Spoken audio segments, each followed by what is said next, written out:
Oh, I'm sorry. No problem.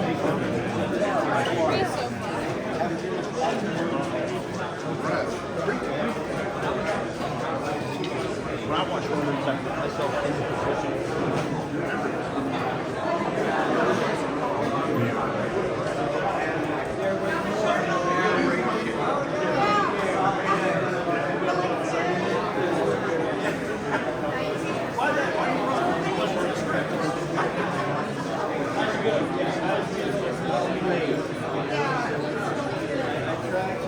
Aesthetics, you know,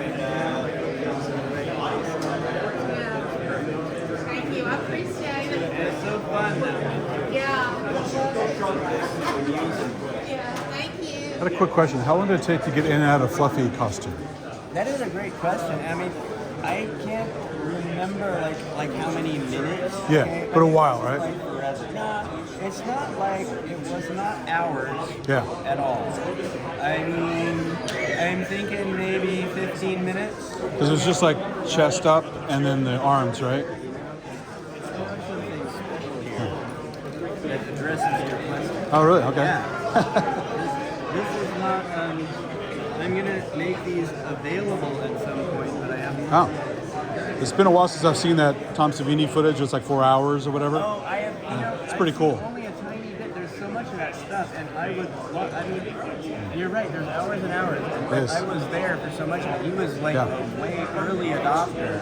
Yeah. And there's like a VHS. I think it even had maybe a separate pack. Oh, like a camera pack thing. Maybe it didn't. Was it at an old high school? Is that what the studio was? Yeah.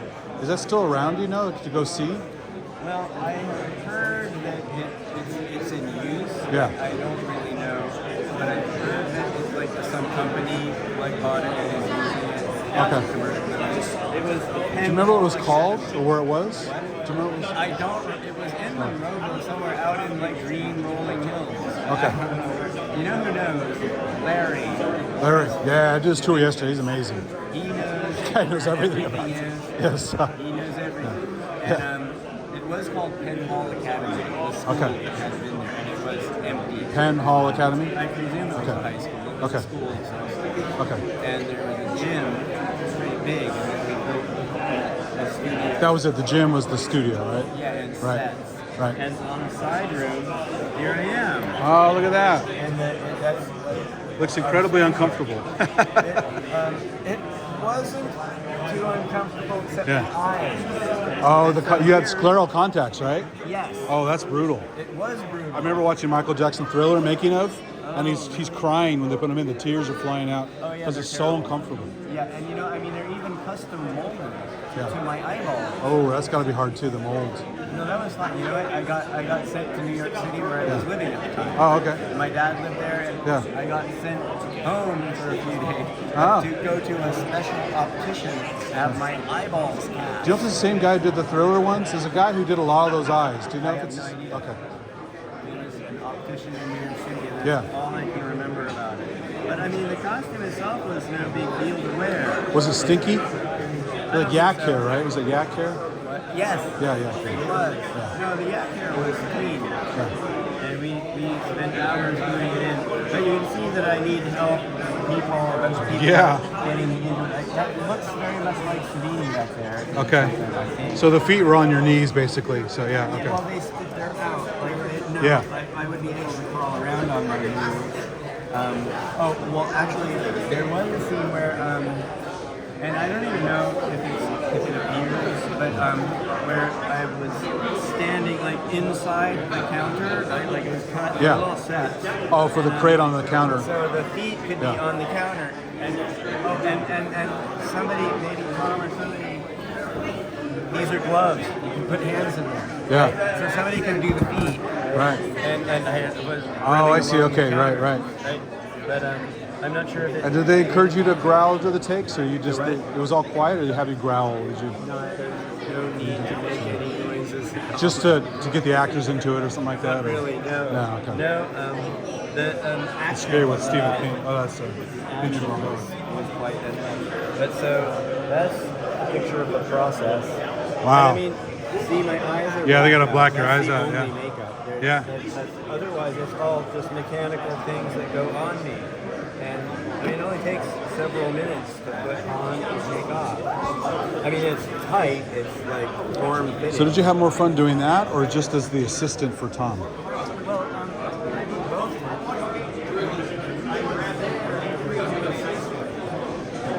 Because I imagine being assistant for Tom is a blast. I mean, Oh yeah, it was totally. yeah, it's just he's played good music.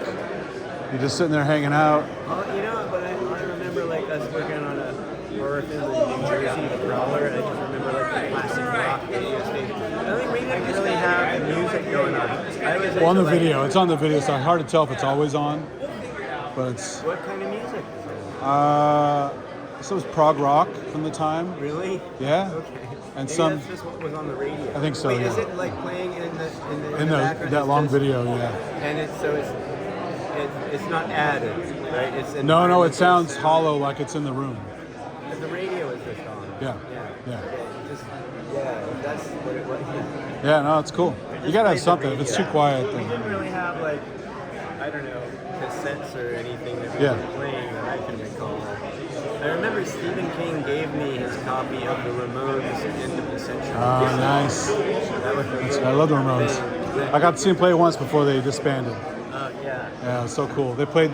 It was some weird bar. I'm from A bar. the Bay Area, Really? so this is back when they're old guys still playing, and a band called Murphy's Law, I think from New York, opened for them.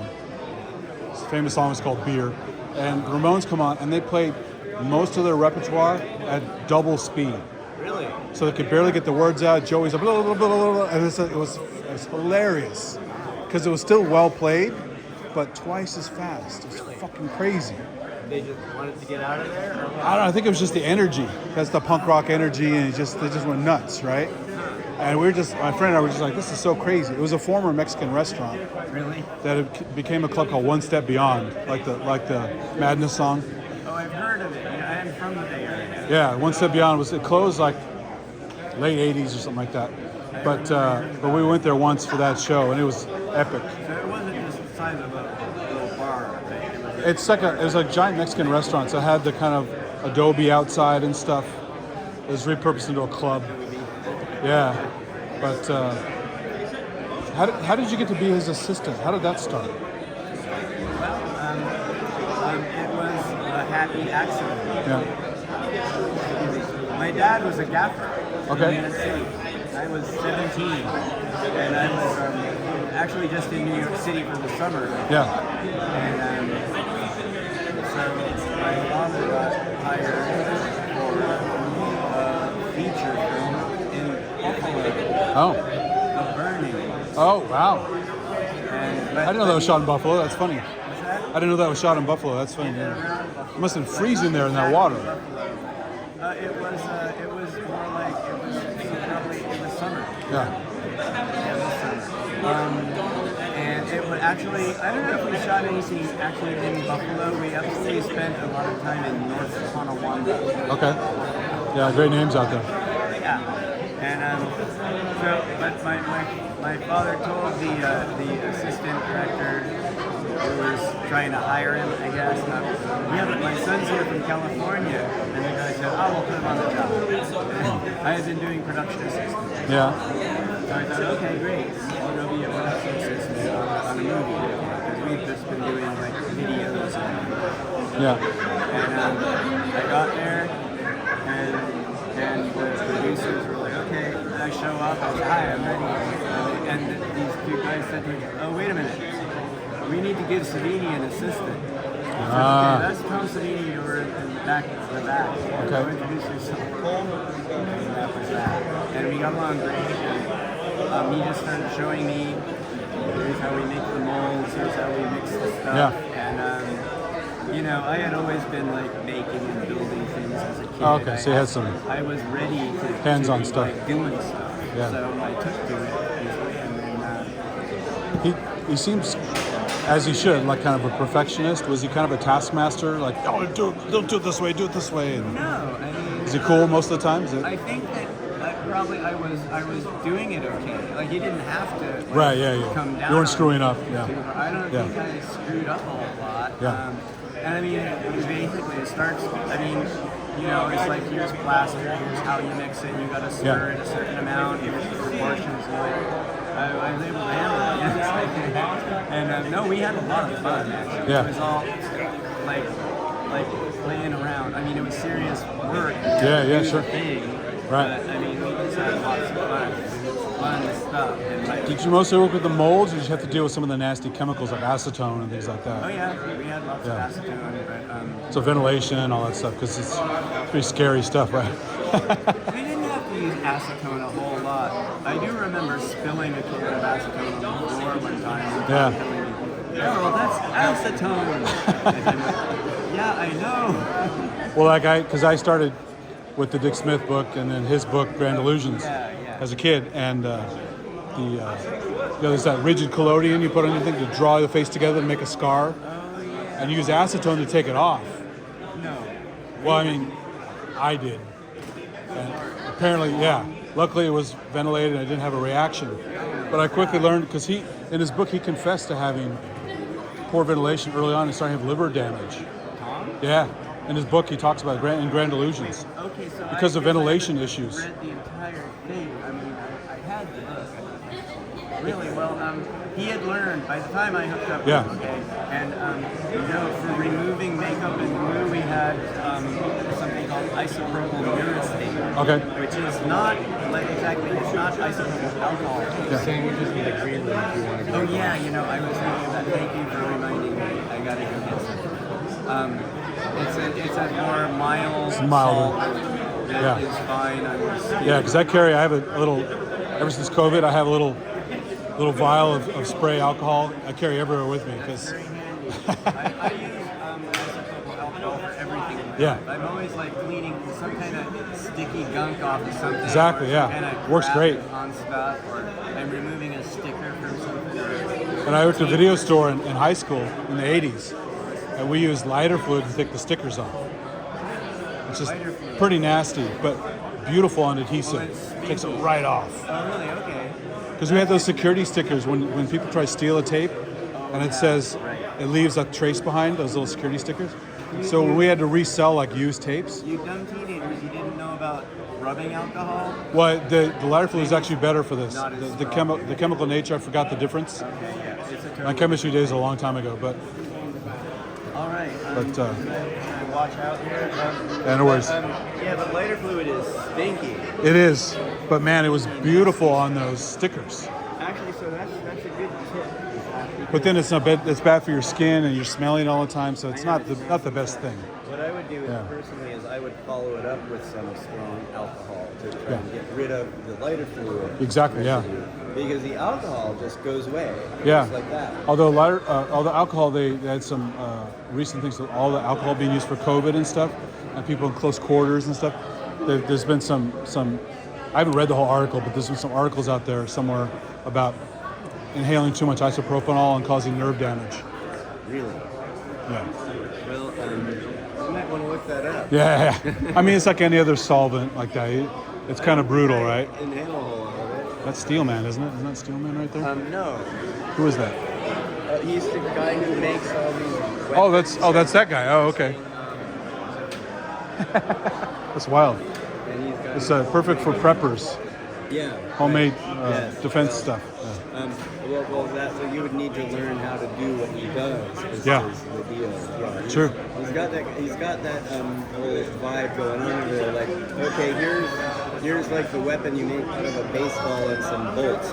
I can see Tom doing some of that stuff. You know, he's got that weapons skill and weapons Yes. knack. He does, yeah. Yeah. But have you seen that guy's table? No, I'll look later. I briefly walked by it. Stone axes and stuff. And It's nuts. Yeah, it's literally, crazy. He had Yeah. a baseball with bolts stuck through it. Well, it's like Escape from New York, right? The bat with the nails in it. The Snake Plissken kills the guy with it. Yeah. It's right there. Yeah. It's brutal, man. Well, thanks. I always wanted to know that about the fluffy stuff. Thank you for that. Yeah, what did I tell you? I don't remember. I don't either. I'll have to watch the video. Sorry. I want to watch that, and you're right. There's hours and hours of it, and it's accessible, right? Like it's online, Yeah. right? Oh, yeah. I found it by accident. I go, holy shit, this is all online? Is it on YouTube or where? Well, I think it was a featurette on one of the Blu-rays or something, and people rip it, put it online. That's how I found it. But how? On YouTube? But now Dawn of the Dead is even online. You can get the 4K Dawn of the Dead on YouTube for free. Just pay for free? Yeah, just and then even download it. Easy to download YouTube videos. So for a while, it was Rubenstein's a real control freak with the media and stuff. And I missed the 3D version when it came around. I was mad. I missed that. But that probably won't come around for a while because he charges so much to get the movie out there. And the same with Creepshow. So when people put it online, although it's theft, it does allow you more people to see the movie because it's hard to get, you know. And so it's kind of like the Night of the Living Dead thing, where they redid the title to Night of the Living Dead, and then they forgot the copyright, Right. and it became public domain immediately. Yep. And although they lost tons of money on it, it made everyone able to see it any time, Yeah. and really helped the film out. Although initially it was a bummer, Yeah. you yeah. know. So it can work as a positive. We've got the people here who are completely devoted to the I saw that legacy. Image 10 over there. Yeah, Yeah. that's cool. Like, and John, you guys see him, but he has been doing deep research. In John- fact, is he John Vula? Is that Volo? Okay, yeah. He has a hardcore YouTube channel. I watched some of his stuff. I haven't met him yet, but I've watched his channel. What's on the YouTube channel? Just everything you ever want to know about. It's kind of like Larry. He knows a lot of stuff about, like, here's this footage we've never seen before from Dawn of the Dead in this trailer. Or here's this little snippet they found in someone's archive. And he knows all this stuff about, like, this scene has never been seen anywhere else. It's right here. You know, Yeah. I was chatting with him just earlier.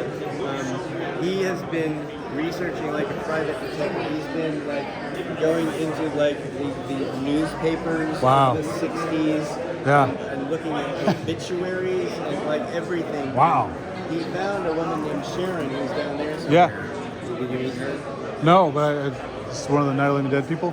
Yes. Yeah. Agreed. Yeah. And like she was, not connected to this world at all. Yeah. I rooted around and found her. Did the nude ghoul ever 2 show up weeks here? ago. Remember the nude ghoul from Night of the Living Dead? Oh no, I do remember. I have not asked John about her. It's funny because I mentioned John.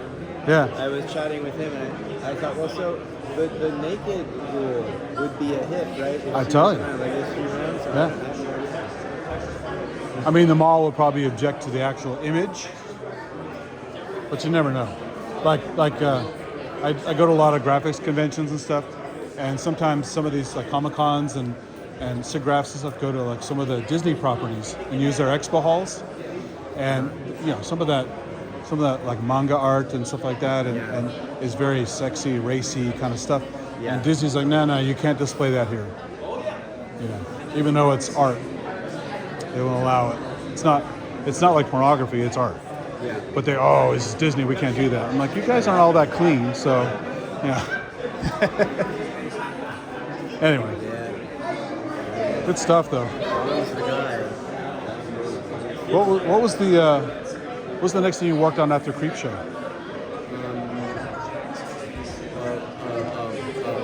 Demon monster movie in Hong Kong. Oh, There's a Hong Kong production. wow. It seems that the fans just don't even know. I don't know. Yeah, what is it called? Well, you see, its title was in Chinese. Okay. But they always would have an English title. Yeah. They weren't that great at English. Oh, I know. It was They call it English, right? So. and they called it Till Death Do We Scare. Oh, And wow. you can find it. Yeah, I'll look for it. And you're a character in it? No. You worked on We it? just made monsters. Oh, cool. Nice. Made monsters. After that, I eventually resumed my previous life plan. I went back to California where I came from and went to college. Oh, nice. I was like 17 when this all started. Yeah, yeah. And it's like all a big surprise and a really cool, fun thing. And I was in like New York for the summer, I thought, and it would be like 4.5 years. Wow. And That's fine. I mean, people go to college all different times, so. it was great actually. I recommend it, you know. Yeah.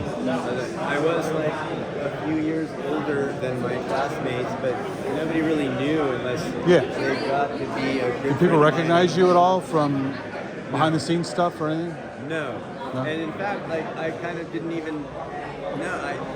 I was now in a different world, and So you're incognito. it really didn't come up. You know, it's like That's cool, actually. I You don't know if I ever even talked about it. I mean, not much. Yeah, yeah. You know. No one ever said, "Hey, you ever seen the movie Creep Show? It's pretty cool." I go, "Oh, actually." So. You know, I don't think so. Yeah. I mean, you could have got some dates out of that. Yeah. You gotta leverage that stuff. Yeah. Oh, it's Fluffy. Come get me, Fluffy. I Yeah, just relied on my own personality. yeah. No, of course. Yeah. And it worked out. Yeah. Those poor girls. I was terrible boyfriend. Hey, most people are, especially at that age. Yeah, boyfriends can't trust them. Yeah. It's like those beta guys, the Night of the Creeps. You know, everyone's kind of an asshole. Oh So- yeah, totally. I saw that last night. Yeah, it was cool. Oh, first time, really? Yeah. Nice. I had not known about it. Oh, really? Okay. Totally loved it. Yeah, I had some friends who are big Romero aficionados and know a lot of stuff, but they've never seen that either. Well, it's not a Romero. No, but I mean, Real connection. it's a zombie movie, and it's kind of, and it's got the cool like flashback and flash forward, kind of old timey things. So, in part, it looks almost like Night of the Living Dead a little bit with the black and white stuff. So, it has elements of that stuff, even though it's a totally different style. You know. It's more like a Return of the Living Dead. It's funny and wacky, and yeah, It was completely amusing. yeah, It was, but it was like subtle enough humor. Like, Yeah. They didn't hit you over the head with it. no. Well, the one really on the nose thing is all the characters named after directors. Oh, is that? Cynthia Cronenberg, Romero, the main lead guy is Romero. The police guy is Carpenter. No, is it Carpenter? Not Carpenter. The detective. No, Cameron. It's like James Cameron. You know, I did not pick up on that. Every character is the last name of a director. That's right. So it's an homage to directors. Yes. Fred Decker. So. I missed that. And being a movie nerd at the time when I saw it, I just said, "Oh, this is so on the nose." But most people didn't get it. I didn't. I heard the name Romero, and I Yeah. called on it. She goes, "I'm Cynthia Cronenberg." Like, who's named Cronenberg? You know, David Cronenberg. So, you know, it's kind of funny. It is funny. So if you watch it again, pay attention to the Thanks names. for filling that. No, I Yeah, remember it's now. just- I heard all those things. Yeah. I did. I was there. And the female lead, she looks amazing. Oh yeah, she does. She was there, and she was all perky. I talked to her when she finished the panel yesterday. I said, "I got to say, you look just like the movie. It's amazing. Your jeans are incredible." Yeah. She's like, "Oh, thank you." Yeah. She was spunky and cheerful, and Yeah. she was all cool. Yeah, she's The fun. guys actually were pretty energetic too. Oh yeah. Like hanging out with them a little bit. Well, Jason Lively, his sister is Blake Lively. Oh. Didn't know that. Yeah. I think it's a stepsister, but still. Or yeah, something like that, but pretty wild. So, well, thanks, man. I appreciate it. Sure. I loved watching that 4-hour or whatever it is thing. It's, Oh yeah. so I'll never forget your face because you're on there so much. You know. Thank you for reminding me. Yeah, go get on YouTube. It's very easy to find. On YouTube. Just whatever quality is because it's VHS. Show behind the scenes. Something like that, yeah. Like, I wonder how you said, like, it appeared on a DVD and then. It was a featurette on some Blu-ray or DVD, and like anything else, it gets ripped. Right. But like You know. hours and hours of it. Yeah, That would be. it's So it's pretty insane. You know, I should have been watching that like a long time ago because Oh, that's okay. we're doing a panel here. Are you? I interrupted you. Are you doing right now tomorrow? Have you ever understand the I can do the back.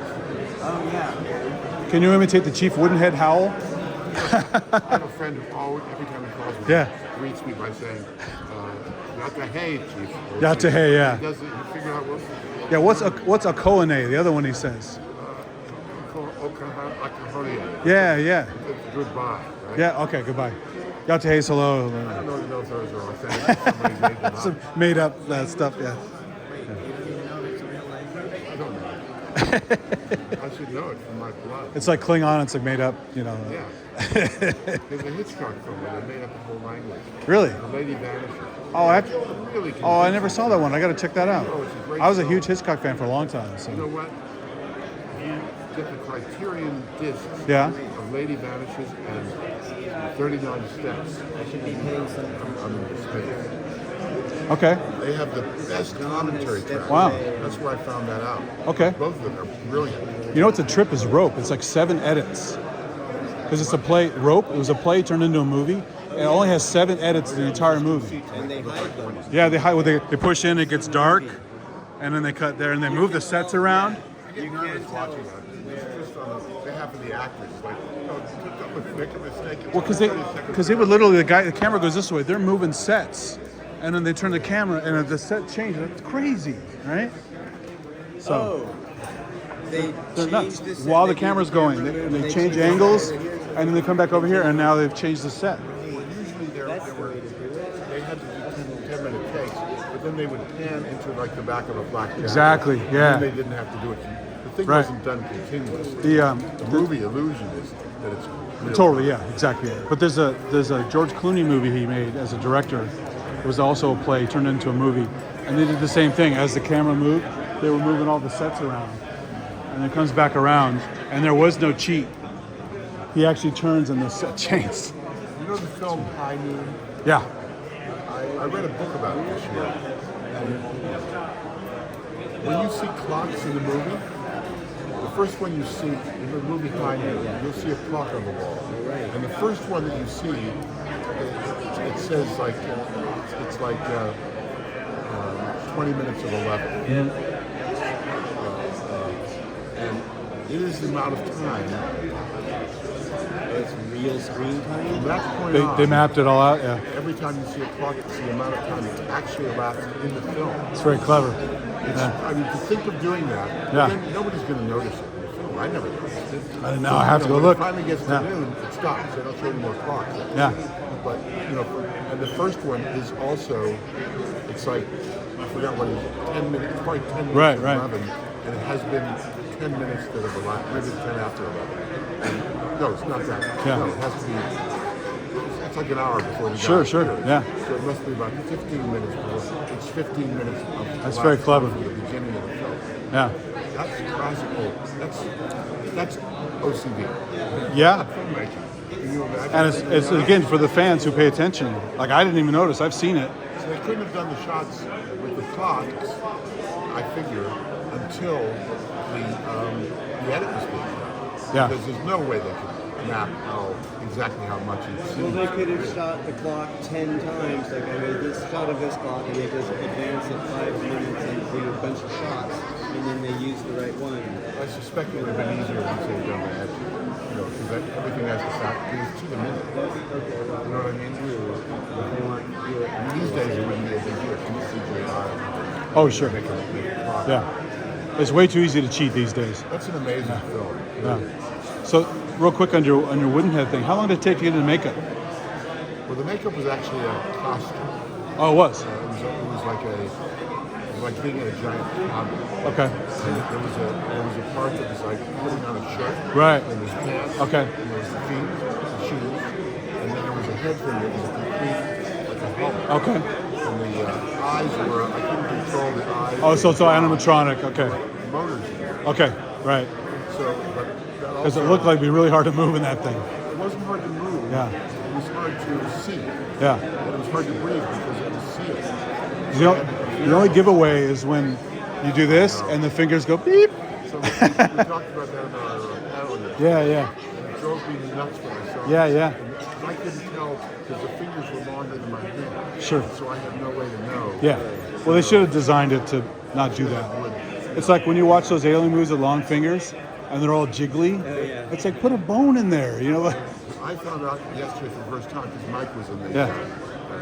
panel discussion that they talked about whether to reshoot it. Oh, okay. And Mike said we decided not to. I said, well, you didn't hear me at the premiere. Was it just a cost thing? No, I- Really? Is that? Sure. Yeah, yeah. Or time? Maybe it could be time. I mean, it was one of the more intricate shots because Yeah. it was a tracking shot. And Yeah, yeah. Very intimate because you're following my hand. It's a great scene. It's a great idea. Yeah, I love it. But it's like, oh, And then all the scenes with him killing are all puppet silhouettes, right? That's not. Is that you in the silhouette, or is that puppets? there was Like the hatchet scene in the garage, and There was one that you had a good eye. That was somebody in the costume, but it was not me. In the Okay, costume, right. Because they didn't want to bring. They just put somebody from the crew. Okay. in. And again, I saw that and was like, oh shit! Why don't you make a goddamn airfare and bring me in? yeah, exactly. I could tell it was. So it's an insert, basically. They did it My later. whole thing was just trying to get the movement to be Yeah. credible as a thing. Yeah. A piece of wood that was alive. So there was no easy. Everything was Sure. that kind of. I wanted you to almost tear. It looked great. Yeah, the way you moved with the axe was very stiff, and it was great. It looked really. But that one, it's, the guys got the wrong posture. Nobody's gonna know. You know it. Yeah, yeah. I thought it was a puppet. So I didn't The way know. you did all the movement did make it look excruciatingly uncomfortable. Yeah, and they had the little squeaks in there to make it sound like wood, and Good job with this. really sells it. Yeah, yeah. I love that. Yeah, yeah, yeah. But I love that whole scene. That's great. I mean, other scenes are pretty good, but that's one of my favorites. So, excellent work, Thank you. What's your name? Andy. Yeah. I haven't. Unfortunately, I haven't seen other stuff you've been in. What's another major thing you've been in? So let's move. Oh yeah. Sorry. Mike and Darryl's big customers of this as not. So a lot of the stuff I've done in film has been behind the scenes. Okay. And I do cameos in some of those films. But I taught Robert Downey to be Charlie Chaplin. Oh, okay. Biopic, if you saw You did a good job in that. Well, You trained him well. thank you. And I choreographed the comedy sequences that he did. And same thing with Johnny Depp for a movie called Benny and June. Okay, remember that? I've His little fork dance and the. That's Yeah, right. yeah. Everything except the fork dance, I made up. Okay. Because they didn't know how to do what he should do credibly as somebody who, the writer had an idea that he knew a very good street mime, and he wanted him to do stuff like help a grape in his mouth and have it go. Ah, yeah, yeah. And that kind of stuff would come off as anachronistic, and it would have been out of key. Sure. So I, you saw the film, so you know somebody who's obsessed with silent movies, and he just has this strange gift to turn scenes to solve problems. He's not really trying to do scenes. Yeah. He's solving problems, in the kind of eccentric way that Buster Keaton or Charlie Chaplin Sure. did. Yeah. But the only thing that is in there that I did not make up was when he does the Dance with the Wolves, because that I copied from the Charlie Chaplin movie. Remember that. As you know, you're a film buff. And I'll tell you too, because we're having this conversation, something I hardly ever mention because it sounds too much like bragging. So because of the word got out when I was doing the Chaplin film that Robert, who was well known as a wildly talented but irresponsible, He's got problems. sluggy, bad boy, Yeah, exactly. with a monkey on his back, was doing a good job. He was pulling it off. And for an actor to pull off Charlie Chaplin is like for you to be told, we're going to do a biopic about Pavarotti, and by the way, there will be no dubbing. Yeah. You have to, find a way to. Because Chaplin's art was this. It was the way he communicated ideas translated them and communicated them kinetically. Yeah. And so they found their way to me, and they sent me a script in the mail, FedExed it, and said the way it goes with rush thing. The next day, the script comes to me, and then they call me and say, "We want you in tomorrow. We'll book the flight." So I read the script on the plane going over, and I realized what was the matter was every scene was all the scenes that they wanted me for. As same thing happened with Chaplin, wouldn't have worked. They were. The writer was not just familiar enough with how to pull that off, and so I went through scene by scene and gave them alternates, and I ended up giving them the ending of the film. They changed the ending. Did they initially get mad because you're trying to change their stuff? No, it was the producer. Okay. It was the two producers and the director, Jeremiah Churchill. And when I gave them what became the end, I don't know how fresh the film was in your mind. Long time ago, but it was good. Well, remember, she goes into a mental hospital, and he, in the original script, is down on the lawn and he's waving to her, and she sees he's there, and that sort of resolves her desire to get well again. It means her brother is giving her permission to have a normal human relationship. Yeah. Sure. I said, you can't end that way. If this guy can do all the things that we want him to do in this film, essentially inhabit the spirit of a great silent comedian, he has to climb the building to show himself to her. That's what they would do. Wow. But it's not a silent movie. It's not 1923. He has to fall and hurt himself. And it was my best moment in Hollywood because three of them looked at each other, and then the producer turned to me and said, "You're hired." But then Johnny Depp came in for because if he didn't want me, I wouldn't be hired. Sure, yeah. And Johnny Depp was a chain smoker in those days. And he comes in and says, "I have this great idea." The first time I'm there, they wanted him to be in a tree and be discovered, spying on the people who are having the card party, in which he's one. And he said, "I should be in blackface." Oh, makeup.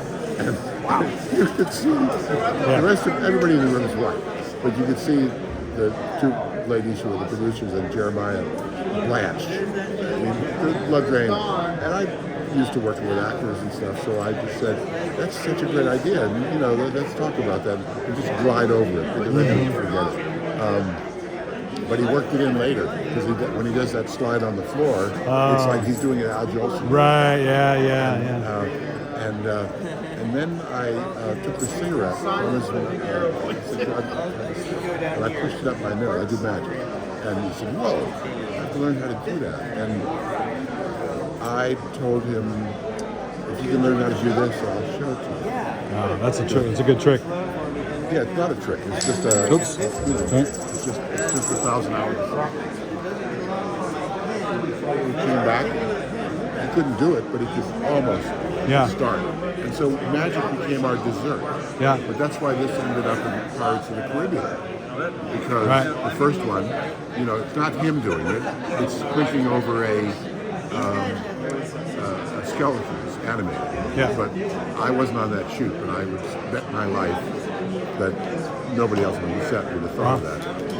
He became obsessed with that and that. I taught him a lot of magic. Well, as a guitar player, he had some dexterity, right? So completely. I mean, he did this much better than the average person would do it in 2 weeks. And in fact, I taught him a lot of magic, and I knew it would end up somewhere, someplace in the movie. So those are the behind-the-scenes things. That's cool. No, I like that. That's great. Did you ever get to meet Chaplin? No, but I did write him a fan letter that he responded to once. Because he's in What's Fontana in America, isn't he?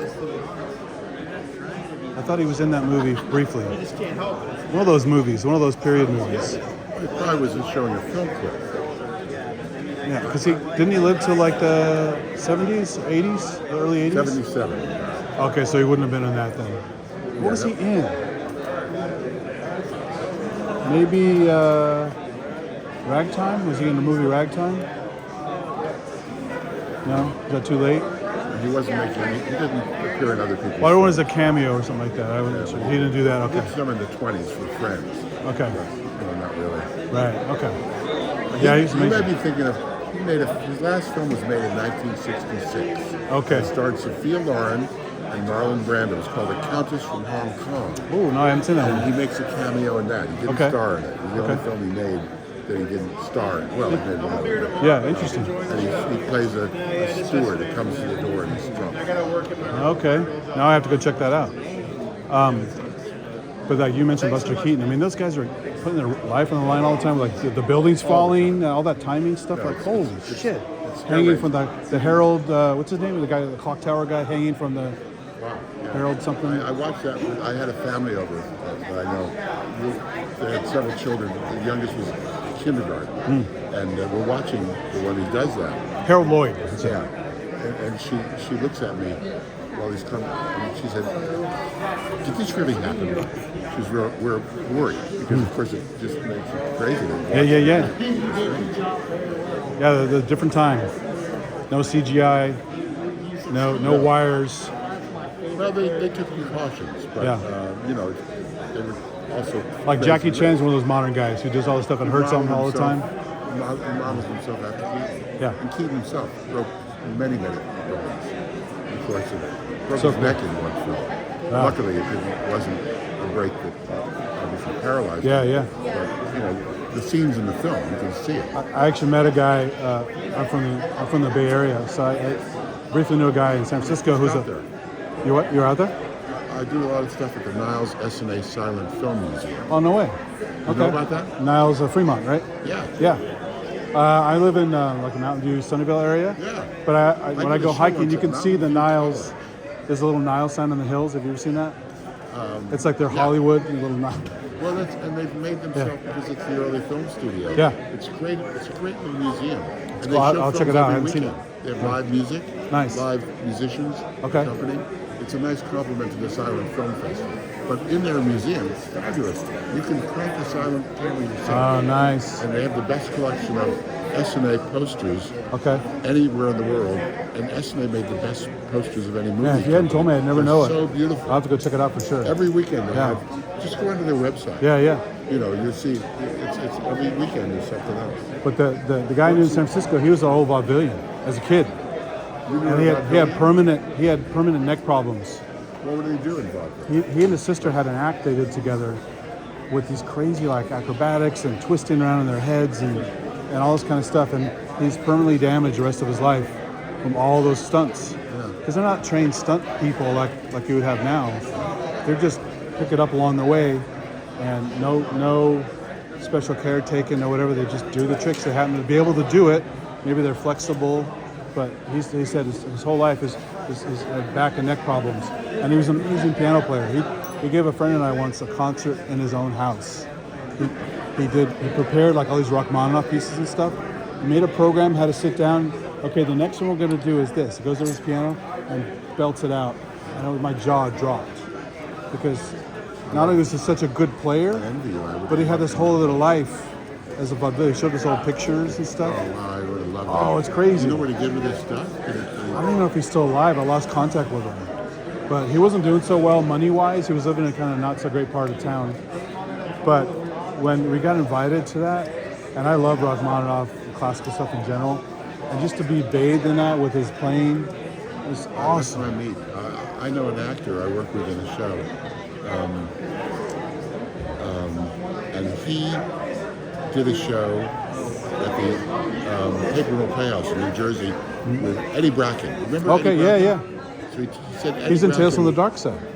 Is he? His grandpa with a nose, he sneezes and the nose falls off. Well, he did a great production. Yeah. It was broadcast on TV of Showboat, the best ever Showboat, hands down, that's ever been done. You can't, unfortunately, access it legally. But you sometimes find pirated prints. Yeah, You gotta sure. find it if you can. Yeah. Because it's great. Okay. But he told this guy, an actor I worked with, that when he first started, he was teamed with an old vaudevillian who told him that he was in Ford's Theater the night Bingo was shot. Now, was the guy bullshitting? Or was he? I mean, if the timing worked out, it could have been. Could have been. Yeah. Could have been. And why would he lie, really? But, You never know, but that is a cool story. I'm glad to keep talking to you. I should stand. Oh, yeah, I'm sorry. Yeah, let me go over there. Yeah.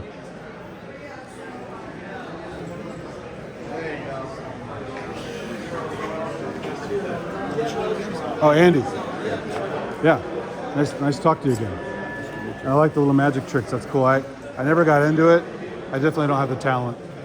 It's not talent. It's just. Well, I do music instead and shoot videos. I do synthesizers, drum machines. I do my own little stuff. Every week I belong to a group. It's called Hardware Jams, where they give you those like 24-hour film festivals. Yeah. We have like a prop and a saying or something like that, and you have 24 hours to shoot the movie and show it. Well, we do that every weekend with music. They give us a brief, like this BPM, this instrument, this vibe, whatever, and make something. And I would do the music anyway, but the drive to keep going because there's a time and different ideas come in. Oh, I could try this, I could do that. And like there's one on water recently, so I went and sampled a bunch of water drips in my bathroom and made beats with water drips, and then did some steel drums on top of that, and it was a lot of fun. So if you're curious, if you like weird music and stuff, my channel is Synth Addict. Okay. Just ADDICT, Synth Addict, one word. What do you do for your big body and soul together? What do I do for what? For your living? Oh, living? Well, right now, unfortunately, that's why I almost couldn't come here. I'm unemployed right now. I got laid off from a corporate gig doing IT stuff. You're So a computer guy. I'm actually a biology guy, but I got into IT to pay the bills and never went back to my advanced degree. So I also have a YouTube channel with microscope stuff, where I do science stuff, and I have an astronomy channel as well, where I do telescope stuff for the public on it. Because I'm a science nerd first, and a movie nerd second, I suppose. And then everything else is just other hobbies and stuff turned into work. You must like the book and the television series, Lessons in Chemistry. You ever see it? I haven't. I've heard of it, I think. You would like that. That sounds familiar. It's really Who wrote it? A woman named, first-time novel. Bonnie something.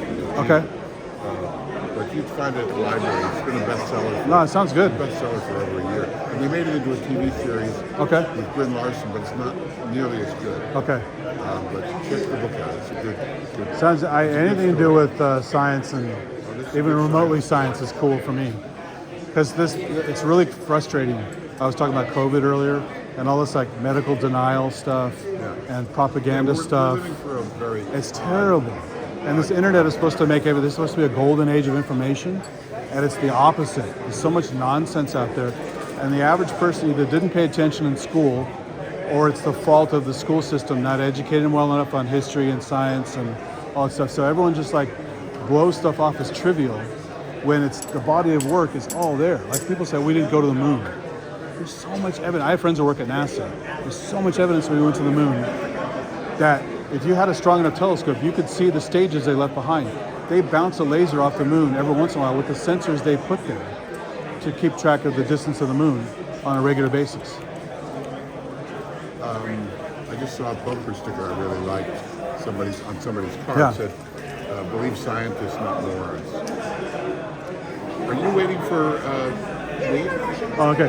Just Yeah, we're just chit-chatting, but yeah.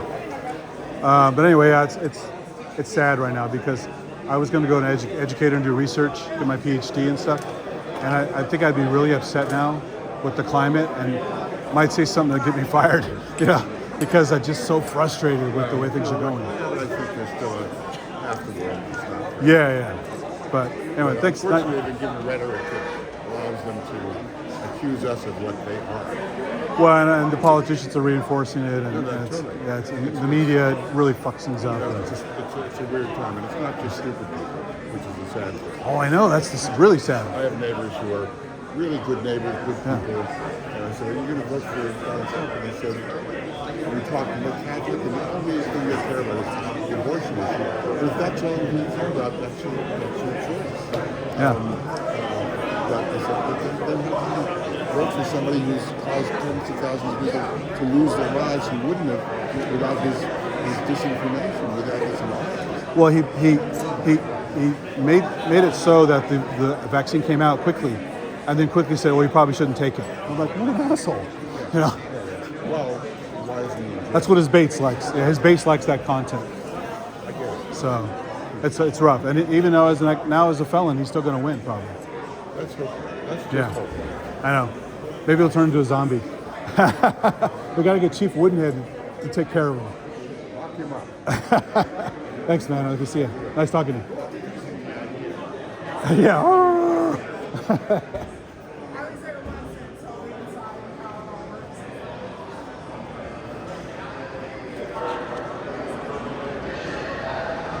Oh, that was cool.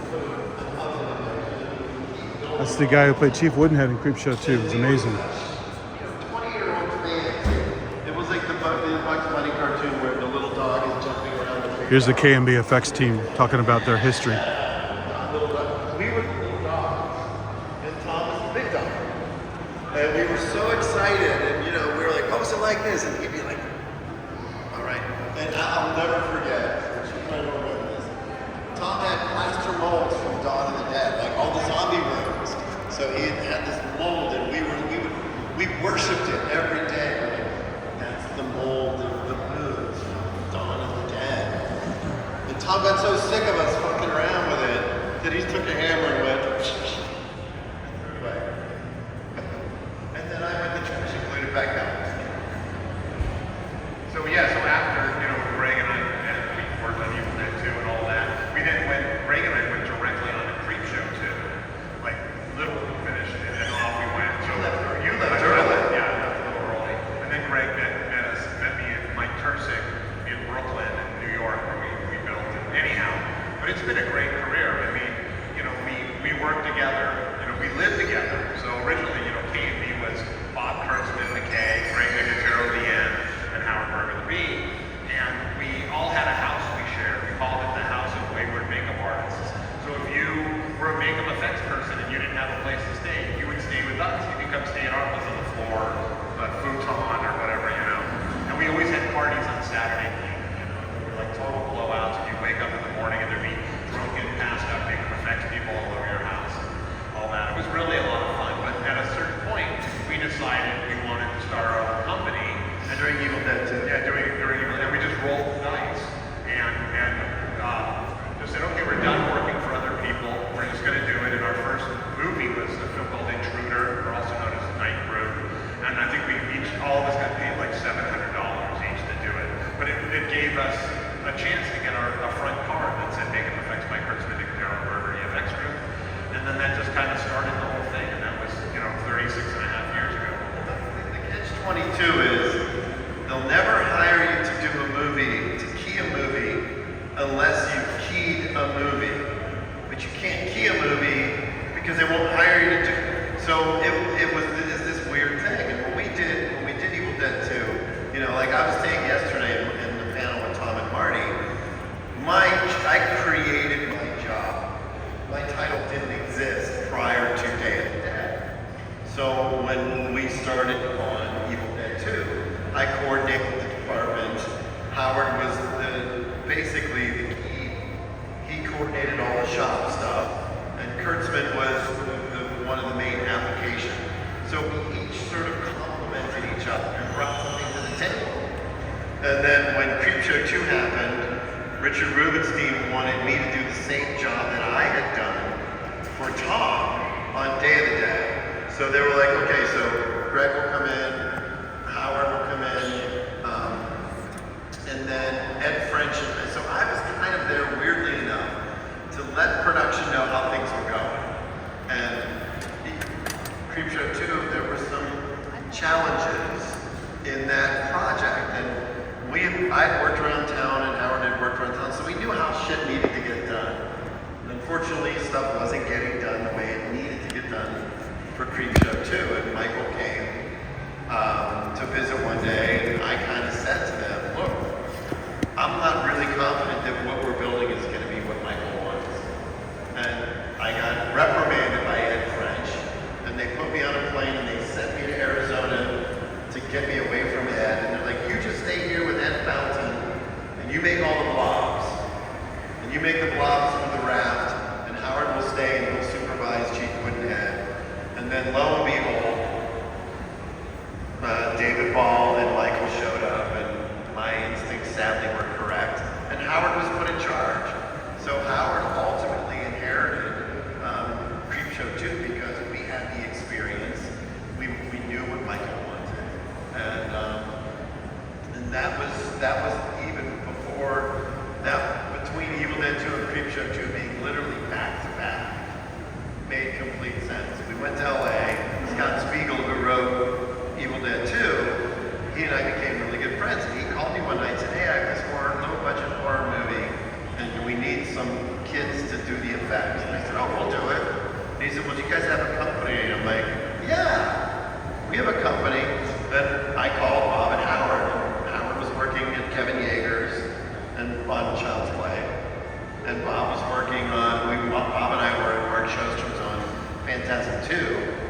And we literally worked all day long at other shops.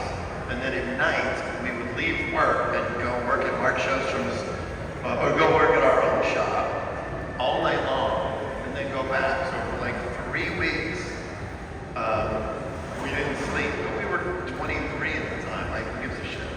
Yeah, we just lived on, just junk food. So we were so poor. Each week, one of us would buy a bucket of Kentucky Fried Chicken, and we would have to make it last. So like 1 week was Greg's week, 1 week was mine, so I'd drive home and pick it up. And we would have to make it last the entire week and so forth. But it was fun.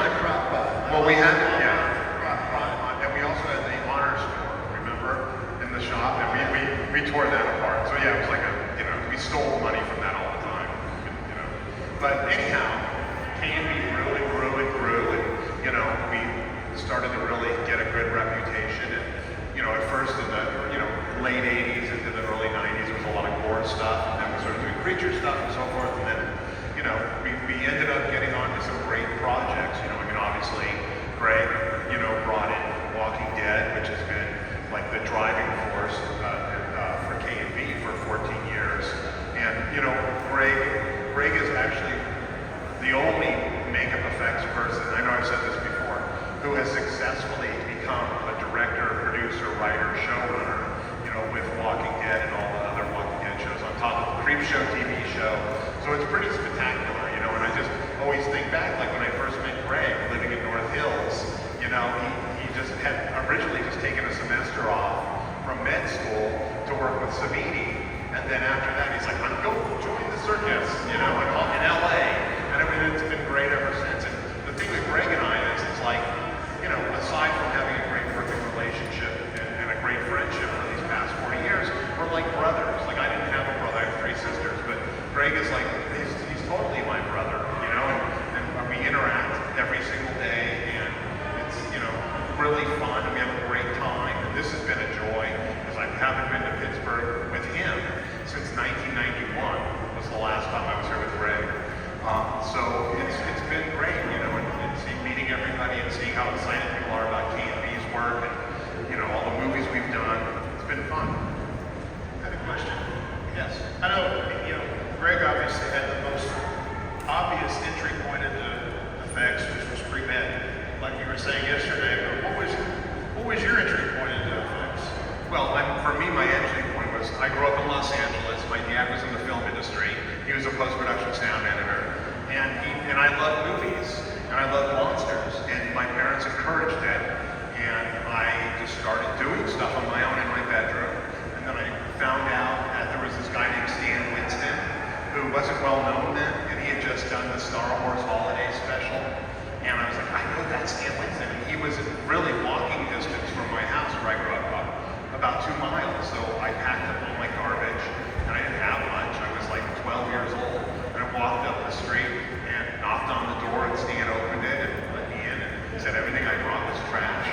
And but nurtured me all through my, teen years. And then I got to meet Rick Baker, and growing up in Los Angeles and in the San Fernando Valley where everybody was a huge benefit, I just always knew I was going to do this. I always knew. I remember my dad saying, "Oh, this is movie Dawn of the Dead," and I wanted to go see it. And I was terrified to see it only because I heard people were like throwing up, like you're going to throw up in the movie theater. And it's all this, and I was so ready to just be scared and vomit. Instead, I was just utterly amazed by what I saw in the movie. I'm like, this is so cool. That Speedy guy, he's so cool. Look at all this stuff. There's so much stuff I didn't know how he did, but it just kept driving me into wanting to do this. So I've had a great career. It's been 41 years, and I'm thankful for it all.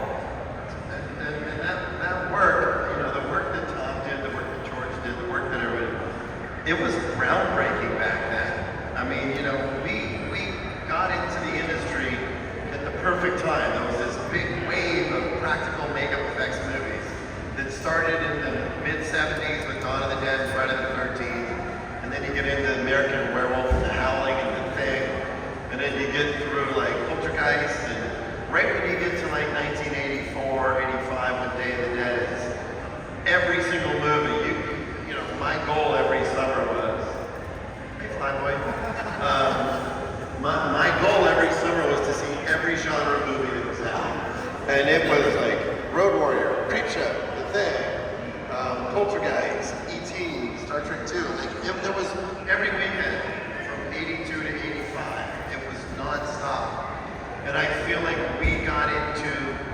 got into it right at the right time. If it would have been 2 years later, we might have missed that crest.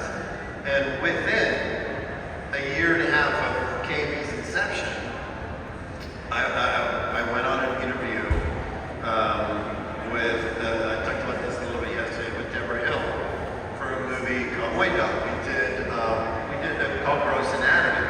It wasn't a horror movie, it was a movie about students going to medical school and doing autopsying cadavers. And they were like, oh, well, George Romero said that you're a med student and that's what you were going to do and that you have pre-med experience. So they hired us and we made these bodies. We could have bought real cadavers for $150, but then they're like, yeah, but if you leave it on set for 6 weeks under the lights, it's going to start to smell. Really, no shit. So we got hired to make these bodies. And then cut to 6 months later, Howard and Bob go to an interview with Kevin Costner for Dances with Wolves. And Kevin sees our portfolio and sees the autopsy cadavers and notices the realism of the sculptures. So within 2 years of our company's inception, we jumped from Intruder to Dances with Wolves. And we made this monumental leap that no other makeup effects company ever did or could do in a short time period. And because there were 3 of us, we could do 12 movies at a time, 10 movies at a time.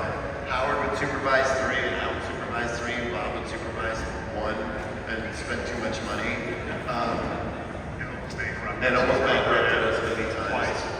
But we were able to, by 1994, 95, we had done the Chainsaw movie, we'd done Halloween movies, we'd done Nightmare on Elm Street movies, we'd done Lord of Illusions with Clive, we'd done so many movies that our resume just went. That's why people, you go on IMDb and you look us up and they're like, are you a Terminator? Like, how the fuck did you guys do so much stuff?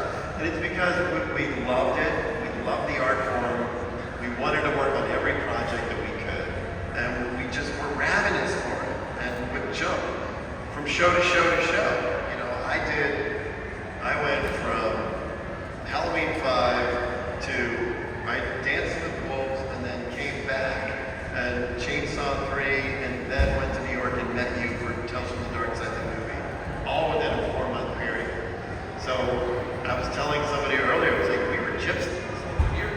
When you're 22 years old and you're working on it, you don't need a house. You just need a suitcase and a toothbrush and a bunch of condoms, and that's kind of it. I still have those condoms, by the way. Don't worry. That's funny. So Greg had mentioned Dances with Wolves. So when Kevin asked us, oh, can you guys build mechanical buffalo and dead buffalo? We're like, absolutely we can. We had no idea whatsoever. We had a really small shop. It was 2,700 square feet. So we could only build 2 buffalo in the shop at a time because there just wasn't enough room. So Greg had his dad's convertible green Eldorado. And so what we would do is we rented a storage unit and we would finish a buffalo, put him in the back, put the top down on Greg's car, drive it, put it in the back and drive it. So there'd always be a buffalo sitting in the back of Greg's car, going back and forth, bringing finished and unfinished. So one day we wanted to shoot photos and send them to Kevin, and we stopped at the side of the road and took the buffalo out, remember? And the police came, and they're like, what are you doing with the dead buffalo and all this?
Greg and I, we have a lot of the same things we love. We love movies, we love monsters. But what's great is that we're all very, very different in which ones we like, you know? And that gives us a wide net at KNB of all the different things we like to do, you know? If we both just love zombies and we only want to do zombie movies, that could be, we'd only do that. But we do so many other things, you know, together and work hand in hand. Like Greg's doing a show, or if I'm doing a show, Greg always wants to take a look, and you know, he has ideas, which is great, because sometimes, you know, you want to have a different point of view. So that's where things work. We're very collaborative with each other, which I love. And that, again, that's what's kept this machine running forever and ever and ever, you know, at least for another week or two. So we'll see what happens. What's funny about one thing, to go back to something you said, you know, when we would test things, you know, every director, you know, then you send them photos, you send videos and things, but we would have to test it. So if we were doing Bad Boys 2, and there was a section of freeway that was closed, and there's a scene in the movie where they were throwing dummies out of the back of a truck. So we found a closed section of road and just started throwing dead bodies out of the back of the truck. There was a park right by our house.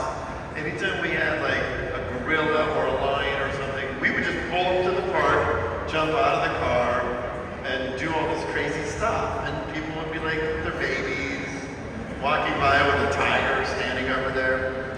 And I think the funniest was we were doing Texas Chainsaw Massacre 3, and we had a fake head of Ken Foray, and we had to do a test. It was a gelatin head with a plaster chlor we filled with blood. We're like, well, we gotta see how it works. So I drove up the street, I rented a chainsaw, I left my ID on the counter. I said, I'll be back. Got the chainsaw, went back to KNB, started it up, did my Leatherface dance, chopped the head in half. We have video of it. What I didn't realize was, because the chain and the motor was moving, it sucked all the blood into the motor. So when we were done, I'm holding a chainsaw filled with blood. It's like, shit. So I drive back up to the place, I walk in, the guy's in the back. My ID's still on the counter. I'm like, perfect. I literally put the bloody chainsaw on the counter, grabbed my ID and ran out. So I never know what the guy who came from the back and said, I just rented this chainsaw to a guy and he returns it 5 minutes later covered in blood. This is probably a creep show episode in there somewhere, I'm sure. To add to that story, so when Greg was chainsawing his head, we had it up against the wall in the parking lot. Dumpster, yeah. And so Greg's like, and blood and shit's flying everywhere. Anyhow, we finish, we clean up, and the people from the other side come over and go, our cars are covered in fake blood and guts. We go over there and there's just a spray of blood all over the cars. I'm like, whoops. Yeah, we forgot about that. I'm like, oh shit. But then on Chainsaw one night, Greg was shooting out, you know, what's called Stevenson Ranch. And he had a super bloody night. And he gets in the car, he's driving home and gets pulled over, and the cops are, remember? The cops pull you over, and Greg's covered in blood. I'm like, are you okay? And Greg didn't even think that he had any blood on him whatsoever. But, you know, stuff like that happens. Like, we've had bodies. I remember one day, early morning, somebody rented some dead bodies from us, so I wrapped them up in plastic bags, and I met them like at 4 in the morning and put them in the back of their car, like in the trunk. And then police showed up later in the morning, like an hour later, with drawn guns. I'm like, you have dead bodies? And we heard there's dead bodies. I'm like, yeah, I got a whole shelf of them. You want to come in? So, but somebody had seen me carrying out a body, like a leg was dangling out. Put it in the back of somebody's trunk, closed it, and drove away. So we don't think about it. You know, same with phone calls. Like we could be in the airport. We're like, okay, next, listen, chop the baby's head off, glue it on horse body, just did it, and you're out there. People are looking at you like, what the hell are you talking about? In our mind, it makes sense, but all the people peripheral, we have to just be careful sometimes with what we say. So I guess the moral of the story is if you ever kill somebody, just tell them you work at KNB. And then they'll be like, oh yeah, you guys are fine, don't worry about it. I was wondering, outside of special effects for you, what's the most creatively rewarding? Show running, producing, directing? You know, being a showrunner is great because you're the final word. You know, the big challenge when you do a lot of television's different because television is by committee. You have the director who comes in that week, directs for the week, and then he leaves. But in television, you have all the writers, you have all the other producers, so there's like 15 people that have to say it. The showrunner is usually the number one. When you're doing movies, it's a director's medium, and the director really has the final say. So if you're doing a movie, you go to the director, what do you think about this? That's it. When you're shooting a TV show, the showrunner, that's it. And, you know, the thing on Walking Dead with me was, I knew the genre. When Frank wrote Pilot, he gave me that script the year before the show ever went into production. He's like, hey, this is going to be my next project. We're going to take it around, and we're going to sell it. And HBO at one point was going to buy it, NBC wanted to buy it, and then they're like, nah, nobody's going to ever watch a zombie TV show. So they all passed on it. AMC was the only company that said, yes, we want to do it. But when Frank went into his pitches, he went in with Gail Earnhardt. We made 3 zombie busts. He would take the zombie busts to the meetings so that if people were like, how does it work? They would basically, he said, oh, well, I have Greg Nicotero as my best friend, and he's going to do it. They had never done anything on TV like that one. It was before Game of Thrones. It was before American Horror Story. It was before all those other shows. So for us, Walking Dead changed the landscape of television makeup effects because we showed that it could be done. And that's why those other shows, I really believe that's why those other shows exist. And now every single show has, you know, you look at Evil, you look at even like Breaking Bad, and all the stuff that we did on those shows, Interview with the Vampire. It's much more accepted medium on TV than it was before The Walking Dead. And you know, when I remember when I heard about this comic that I loved headed to television, and I heard it was landing on AMC, my first thought was it's going to be graphically neutered, and it wasn't. And I was really surprised by what we were able to see on TV with it not being like HBO. Well, it's funny you said it. We got away with a lot because Walking Dead was 2010. Land of the Dead was 2006. And when we shot Land of the Dead in Toronto, George was still concerned about ratings. There were times when we had a green screen set up, and we shot zombies walking in front of the green screen. Go left, go right, go forward. And George was worried that when we got into the ratings board, if we needed a zombie to just obscure a makeup for 2 seconds, he could just lay them in. Because back, he was still worried about it. And then Walking Dead comes out, and it's gorier than Land of the Dead. And George was like, son of a bitch. And we wanted George, it's pretty well known that during season 2, Frank Darabont said we should get George to come down and direct one. And I called him. And he said, he goes, your zombies are your zombies. My zombies are my zombies. That's okay. I don't need you. And then, he's like, yeah, Walking Dead was such a soap opera. And I'm like, well, it was a good enough soap opera to have 21 million people watching it. And then we did a panel. Jim Crett, the helicopter zombie, right there on the escalator. Somebody asked George about for a long time. There he goes. How's it going, man? Hey man, what's up? I saw you at the, that was really cool, the music panel, wasn't it? Awesome. Just both of them. I had to go up and talk to him a little bit because he had so much information. I want to pick Michael Gorman to explain a little bit more on some of the stuff. Yeah, so cool. I missed the panel they did, the Creep Show panel. Or was it the Dawn panel before? Something like that. I missed the other Gornick thing. It was pretty cool. But luckily, the football zombies capturing all this to put on Facebook. He does post on Facebook. I just talked to him, and he's going to put all. I even shot a video for him of his stuff for his Day of the Dead stories. I'm going to put up. And Was this like share them or together exchange?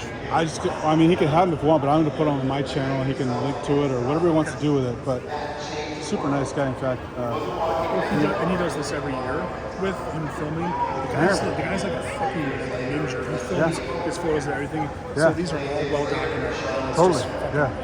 I'm going to real quick. I'm going to go to the fake Flyboy is going to do a zombie walk down here. I'm going to go catch it real quick. You know, okay. on the tour, you know that? Yeah, I did that. It's awesome. He's going to do, I mean, he wasn't here yesterday to do that, but he's doing it for this tour. In full makeup. Yeah, I want to catch it real quick. I'll catch you later.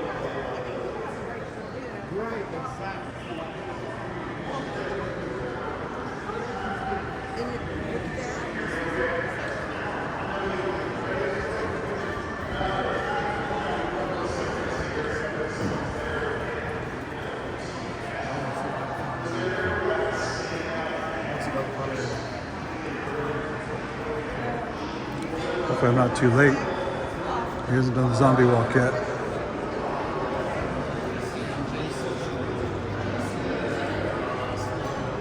Walk fast, I can probably get there.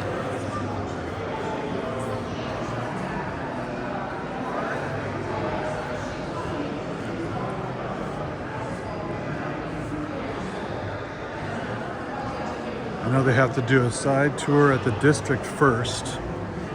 The mall extension at the front, and then he'll do the walk down that passageway to the hideout. Hopefully I have enough time here.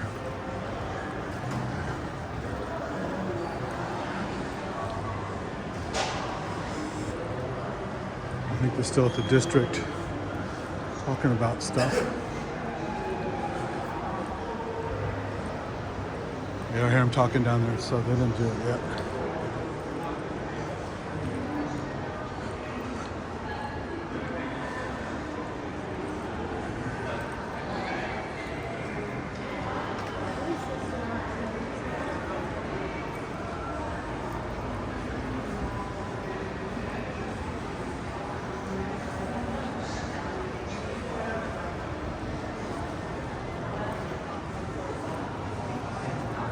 Okay, so if I hang out here for a few minutes, I think they will show up.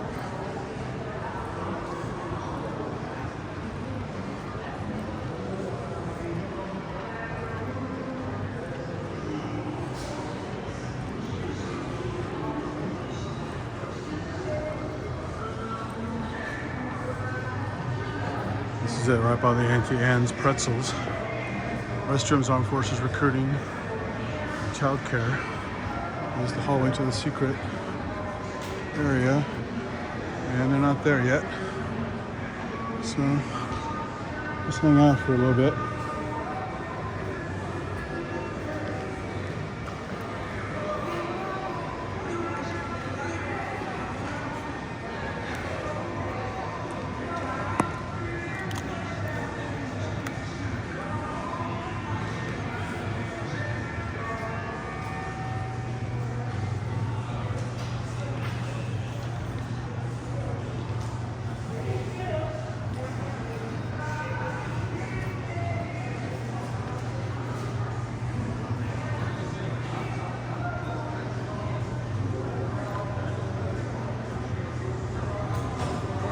The strap for my backpack. There it is. Okay.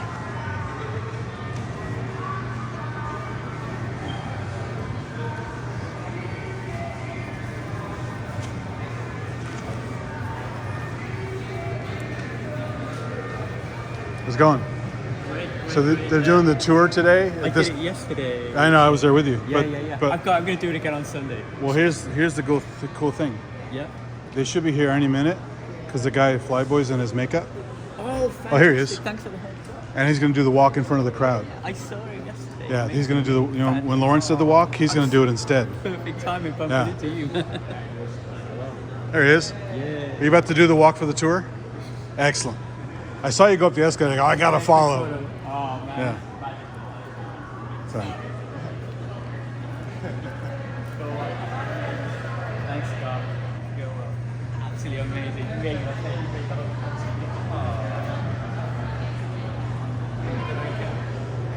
here they come. There's time this just right.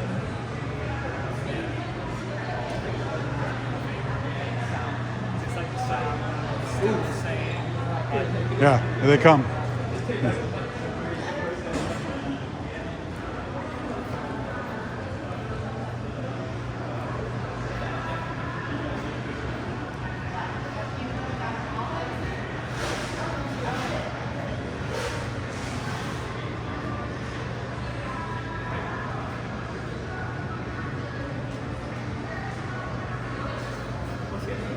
Oh, Andy. Andy, Yeah, that's me. I flew over just to be here in the UK. My first time here. I should have come here years ago as a fan, but it's never made it. But Yeah. I'm worried this mall is not going to be around for a few more years. I mean, that's why it's so important. This is kind of like bringing a lot Exactly. of business to the mall. If you want to see the stuff, a lot of the stuff I'm streaming, but right now I'm just shooting local because of spotty coverage. Yeah, My YouTube channel is Synth Addict. It's mostly music, but I do live streams on there I'm a too. music producer myself. Oh, you are? Cool. Yeah, I do electronic music, and I do weekly. In fact, this weekend while I'm here, we have a Hardware Jams group on Facebook, and I have to do something with funk this weekend because that's the brief. So it's either tonight or tomorrow. On Facebook, yeah. That's on Facebook called Hardware Jams. My thing's on YouTube. It's called Synth Addict because I have a massive synth collection. Have you? Interesting. Too many. Seriously? Way too many. I don't have a lot of vintage stuff because I can't afford it. But everything from 82 up to recently, literally like, I don't know, 200 things. Where you from? Bay Area. Pardon? Bay Area, South San Francisco. Yeah. So, and of course I like Goblin because of the synths and the prog It rock. was the first time I ever heard an analog synth back in the day. Now digital stuff's come a long way, and I like digital sounds as well. So I'm not Mr. Super Analog. I like it all. Me too. But some people are, I only have analog synths. It's like, man, there's so much more out there. Like a PPG Wave. Oh, yeah. And Hydrosynth and samplers and all the stuff that are all digital. Awesome. So powerful. And like Mellotron's used a lot on Goblin tracks. That's precursor to sampling. It's just tape loops. Yeah, tape loops. It's like this. Synth Addict YouTube. Check it out. You'll see I have a V-Synth as my avatar. Oh, V-Synth. Just go to, you have the YouTube app? Yeah. Okay, no. And sorry. Synth Addict, one word. Synth Addict. Yeah. What was the hardware jams? It's just called Hardware Jams on Facebook. It's run out of the UK. Yeah. A lot of my friends are in the UK. But it's a weekly thing, and we have a challenge. You know, it's like the film festival. You have 24 hours you have a saying or a prop you have to use. We have a style, a BPM or whatever, and then every week it's something different. Because I see you filming over the weekend. Are you going to be uploading this to YouTube? Some of that was live. The tour had to be this. This is local. Some of this had to be local because the signal here sucks. And we're going through channels and I'll never see those alleyways. The tour for sure and a bunch of other stuff. But when I'm at the panel, the signal's beautiful down there. So all the panel stuff I'm doing live. They are Not really. I met one of the guys, the football zombie. Yeah. The football zombie from Day of the Dead. Nice. He set the video camera down. He's recording everything. So I did a little recording of him talking about his experience of Day of the Dead that I'm going to upload. And then I'm going to look for his posts I filmed the Creep Show library music. I wanted to do that. I got it all. I got part of it. Yeah. I was like, But I did talk to the guys afterward because so much information. I got a sound recorder. I got a handheld sound recorder. Oh, nice. And I got this. What's your email, Andy? Oh, sure. Just because I do a lot of stuff through Synth Addict. It's just the same thing, synthaddicts69@gmail.com. Because I'll see what the footage is like when I get home. I just recorded it all. I get it. I had it on my laptop. It's very overwhelming. Yeah, it's just gmail.com. synthaddicts69@gmail.com. It's incredible being in the wall for this. I know. Isn't it? It's too much. And last night I went to the VIP. no, that's tonight. The screening. Last night was the screening I for. went to the screening. Yeah, did you go to the after party? No. I was DJ'd in Pittsburgh last night. Oh, nice. Okay. Place, so. That after party was phenomenal. You should have gone to the after party. Yeah. I was up to like 2:30. I got home. Because we got access to the mall after hours. It's dark, so I did a bunch of walking up and down by myself. You can't do that, right? Yeah, you can't do that. Even the tour, you can't do that because the tours. As soon as the tours end, you have to leave. You know. So there he is. Everybody come around over here. Actually, come on this side. People come on over here. He's the only to participate. Wait a second. Come over here, sir.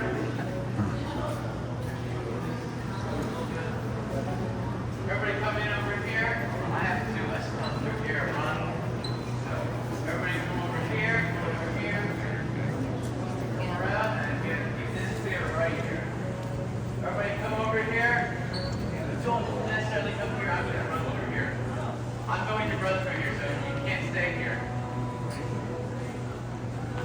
He's got the ankle and everything. Come around. You have to see what I'm doing over here. So come into the lane over here. You can even come in there, but I need to have this clear right here. You have to keep that up. I need this clear. Everybody come over here so you can see I'm doing a stunt for you. I'm going to do Peter's roll. Come on over here. You guys over there, I'm going to see it.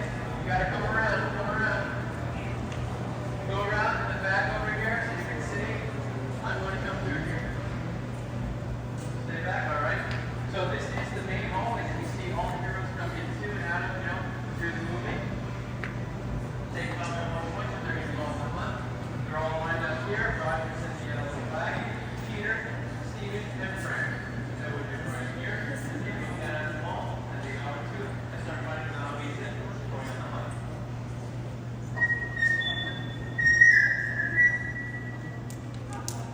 Later on, after the blanket I also had a little interview with Darryl Ferrucci, the Creep Show. He told me all kinds of cool stuff I've never heard of before. And then the guy who plays Chief Woodenhead came over and talked to me for a while about all kinds of crazy stuff. So look for that. I'm going to post that. It's crazy. being shot at, and he does a run through this very path here, firing his rifle, and then he does that jump.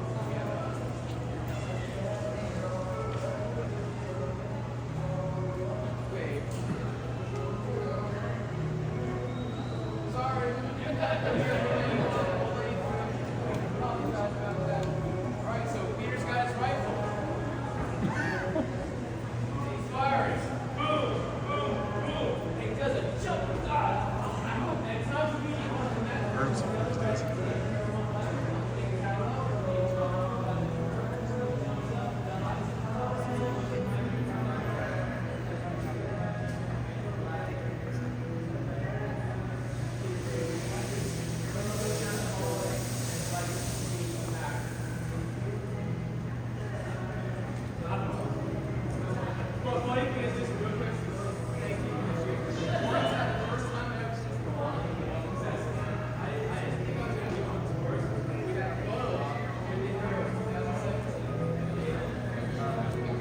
What do you know DJ? What kind of stuff? House stuff. Did you ever make anything and put it into the mix?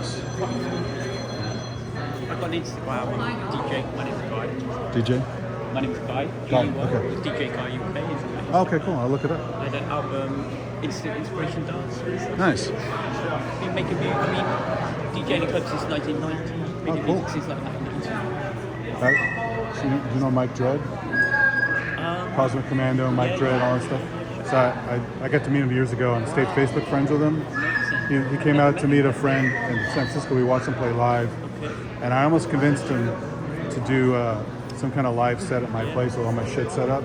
But it didn't work out. The timing didn't work out. It would have been kind of fun to jam with him, But he's a great sound designer too. His Lunatic Sound Designer series, LSD,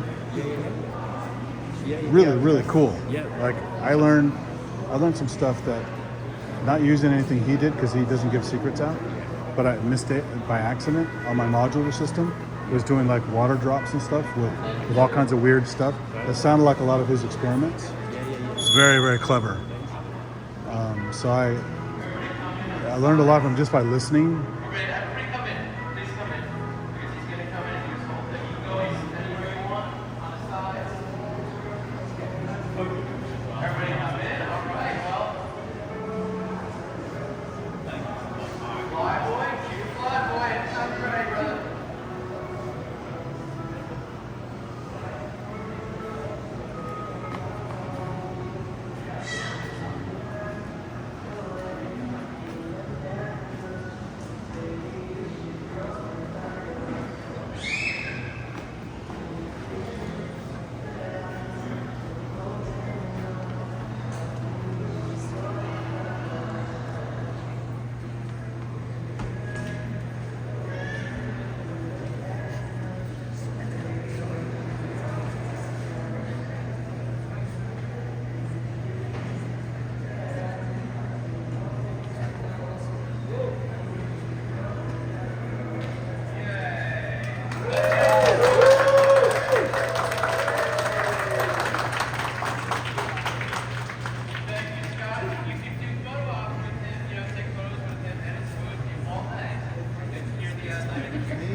Yeah, see it.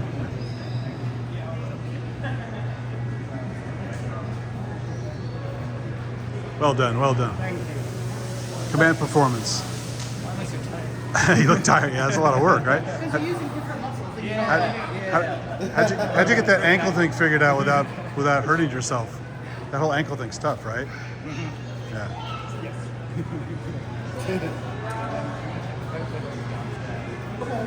I'll come by later if you want to do another 3D scan. Yeah. So now the tour continues on down into the little passageway. You see my other video, the tour, I'll put it up on YouTube. Couldn't shoot it on live because it's too much spotty coverage in this place, so you have to do stuff live. I'm sorry, do stuff locally on camera. Too crazy otherwise. So.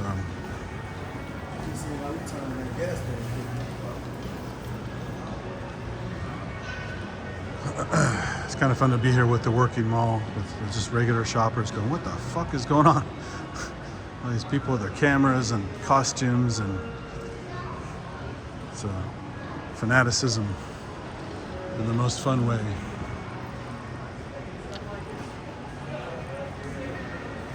So, heading back to the talks, see who's on next. Yeah, I'm trying to meet up with Alfa Romero again, see what he's up to. So I'll drop for now, catch everyone later.